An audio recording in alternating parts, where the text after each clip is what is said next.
নমস্কাৰ মোৰ চেনেললৈ আপোনালোক সকলোকে স্বাগতম জনাইছো আমি ঘৰতে অতি সহজতে আৰু কম খৰচতে কিছুমান বডি স্ক্ৰাব বনাই ল'ব পাৰো সাবুনৰ খলনি যদি মাজে মাজে এনেকুৱা বডি স্ক্ৰাবেৰে আমি স্কিনখনৰ যত্ন লওঁ তেতিয়া আমাৰ স্কিনখন ধুনীয়া হোৱাৰ লগতে কিছুমান স্কিনৰ সমস্যাও নাইকিয়া হয় সাবুন সদায় ব্যৱহাৰ কৰিলে আমাৰ স্কিনখনৰ হয়তো ক্ষতি সাধন হ'ব পাৰে কিন্তু এনেকুৱা বডি স্ক্ৰাবসমূহৰ কোনো সাইড ইফেক্ট নাথাকে আজিৰ ভিডিঅ'টোত মই ব্যৱহাৰ কৰি থকা কেইটামান হোমমেড বডি স্ক্ৰাবৰ কথা আপোনালোকৰ লগত শ্বেয়াৰ কৰিম ইয়াৰ উপকৰণসমূহ আমাৰ সকলোৰে ঘৰত অতি সহজতে পোৱা যায় গতিকে এই বডি স্ক্ৰাবসমূহ আমি ঘৰতে কেনেকৈ সহজতে বনাই ল'ব পাৰোঁ তাৰ কেইটামান সহজ দিহা শিকি লওঁ আহক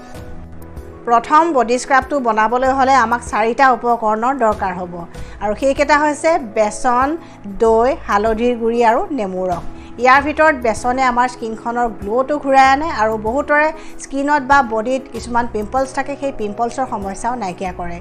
নেমুৰ ৰসত ভিটামিন চি থাকে আৰু ভিটামিন চি থকাৰ কাৰণে এণ্টি এজিং হিচাপে কাম কৰে কলা দাগৰ সমস্যাও নাইকিয়া কৰে হালধিৰ এণ্টিছেপ্টিক গুণ আছে আৰু হালধিয়ে আমাৰ স্কিনখনৰ কলা দাগৰ সমস্যা নাইকিয়া কৰাৰ লগতে স্কিনখনৰ শুকান ভাব বা ড্ৰাইনেছৰ সমস্যাটো নাইকিয়া কৰে দৈত লেক্টিক এচিড আছে আৰু দৈত লেক্টিক এচিড থকাৰ কাৰণে স্কিনখন দেখাত উজ্জ্বল কৰে আৰু কলা দাগৰ সমস্যা নাইকিয়া কৰে স্কিনখনত পুষ্টি যোগায় আৰু স্কিনখনৰ আৰ্দ্ৰতাটো ধৰি ৰাখে গতিকে এই উপকৰণসমূহ আমি কিদৰে ল'ব লাগে সেইখিনি কথা এতিয়া অলপমান জানি লওঁ আহক 3 চামুচ বা 4 চামুচ বেচন 2 চামুচ দৈ আধা চামুচ নেমুৰ ৰস আৰু আধা চামুচ হালধিৰ গুড়ি একেলগে মিহলাই এটা পেষ্ট বনাই লওক আৰু গা ধোৱাৰ সময়ত আপোনালোকে সেই মিশ্ৰণটো গাত ঘঁহি কিছু সময় মাছাজ কৰি দিয়ক আৰু 5 মিনিট বা 10 মিনিটমানৰ পিছত আপোনালোকে গাটো ধুই পেলাব পাৰে সপ্তাহত 2-3 দিনকৈ এই দিহাটো আপোনালোকে কৰি চাব পাৰে এই বডি স্ক্ৰাবটোৱে আমাৰ স্কিনত থকা মৃত কোষৰ তৰপ বা ডেড স্কিন চেলৰ লেয়াৰ দূৰ কৰে আৰু স্কিনখন দেখাত উজ্জ্বল আৰু ধুনীয়া কৰে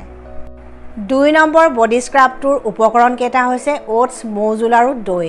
ওটছে আমাৰ স্কিনখন নেচাৰেলি চাফা কৰাৰ লগতে স্কিনত থকা মৃত কোষৰ তৰপ বা ডেড স্কিন চেলৰ লেয়াৰবোৰ দূৰ কৰে আৰু মৌজুলে আমাৰ স্কিনখনক পুষ্টি যোগান ধৰে আৰু স্কিনত থকা নোমৰ গুৰি বা পোৰ্ছবিলাক ওপেন কৰি দিয়ে আৰু দৈৰ গুণৰ কথা আপোনালোকে সকলোৱে জানে এই মিশ্ৰণটো বনাবলৈ হ'লে বা এই বডি স্ক্ৰাবটো বনাবলৈ হ'লে 3 চামুচ বা 4 চামুচ ওটছ লওক বা ওটছৰ পাউডাৰ লওক তাৰ লগত 1 চামুচ মৌজুল আৰু 2 চামুচ দৈ মিহলাই এটা মিশ্ৰণ বা এটা পেক বনাই আপোনালোকে গা ধোৱাৰ সময়ত কিছু সময় মাছাজ কৰক আৰু 10 মিনিটমানৰ পিছত আপোনালোকে গাটো ধুই পেলাওক সপ্তাহত এদিন বা দুদিনকৈ এই বডি স্ক্ৰাবটো আপোনালোকে ব্যৱহাৰ কৰি চাব পাৰে এই বডি স্ক্ৰাবটো আপোনালোকে ব্যৱহাৰ কৰিলে সাবুন সদায় ব্যৱহাৰ নকৰিলেও হয়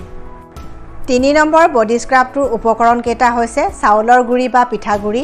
নাৰিকল তেল নাইবা অলিভ অইল হালধিৰ গুড়ি আৰু মৌজুল এই উপকৰণ কেইটাৰ পৰিমাণটো আপোনালোকে নিজে অকণমান হাল সলনি কৰি ল'ব পাৰে আৰু গোটেইকেইটা উপকৰণ মিহলাই এটা মিশ্ৰণ বা পেক বনাই আপোনালোকে গা ধোৱাৰ সময়ত যদি একেটা পদ্ধতিৰে ব্যৱহাৰ কৰে সপ্তাহত 2 দিন বা 3 দিনকৈ এই দিহাটো যদি কৰি চায় তেন্তে আপোনালোকৰ স্কিনত সাবুনৰ ব্যৱহাৰৰ প্ৰয়োজনীয়তা একেবাৰে নাথাকিব আৰু স্কিনখন নেচাৰেলি গ্লো কৰি থাকিব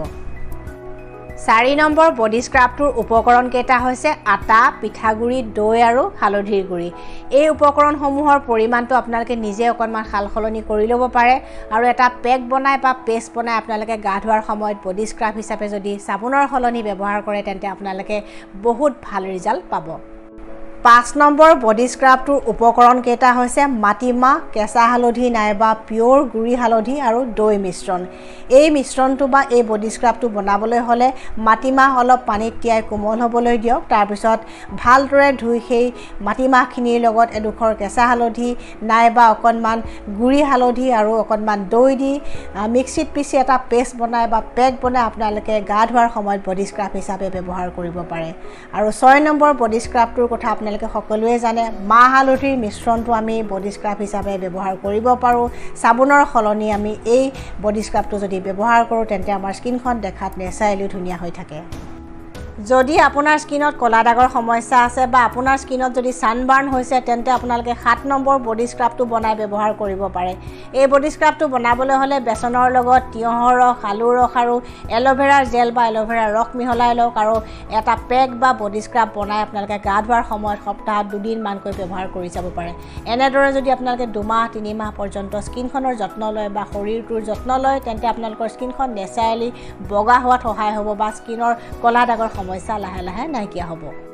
যদি আপোনাৰ স্কিনখন ড্ৰাই বা শুকান হয় তেন্তে বেচনৰ লগত গাখীৰ নাইবা গোলাপ জল মিহলাই বডি স্ক্ৰাব হিচাপে আপোনালোকে ব্যৱহাৰ কৰিব পাৰে নাইবা আপোনালোকে পিঠাগুড়িৰ লগত দৈ আৰু গোলাপ জলৰ মিশ্ৰণটো বডি স্ক্ৰাব হিচাপে সপ্তাহত 2 দিন বা 3 দিনকৈ ব্যৱহাৰ কৰি চাব পাৰে এই দিহা দুটাই আপোনালোকৰ স্কিনৰ শুকান ভাৱটো নাইকিয়া কৰাৰ লগতে স্কিনখন দেখাত উজ্জ্বল আৰু ধুনীয়া কৰি তুলিব যদি আপোনাৰ স্কিনৰ উজ্জ্বলতা হেৰাই গৈছে আৰু সেই হেৰুৱা উজ্জ্বলতা যদি আপুনি ঘূৰাই আনিব খুজিছে তেন্তে 10 নম্বৰ বডি স্ক্ৰাবটো ব্যৱহাৰ কৰি চাব পাৰে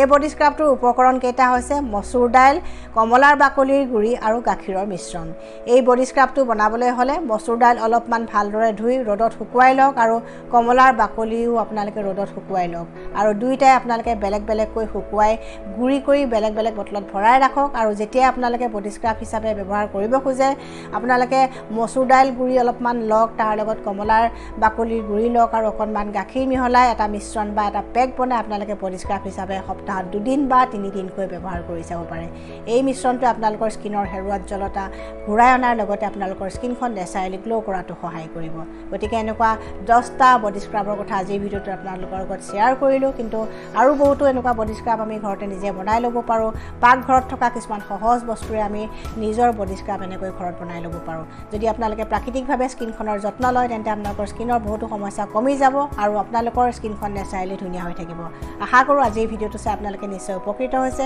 যদি মোৰ ভিডিঅ'টো ভাল লাগে শ্বেয়াৰ কৰিব আৰু মোৰ চেনেলটো ছাবস্ক্ৰাইব কৰিবলৈ নাপাহৰিব ষ্টে হেল্ডি ষ্টে হেপ্পী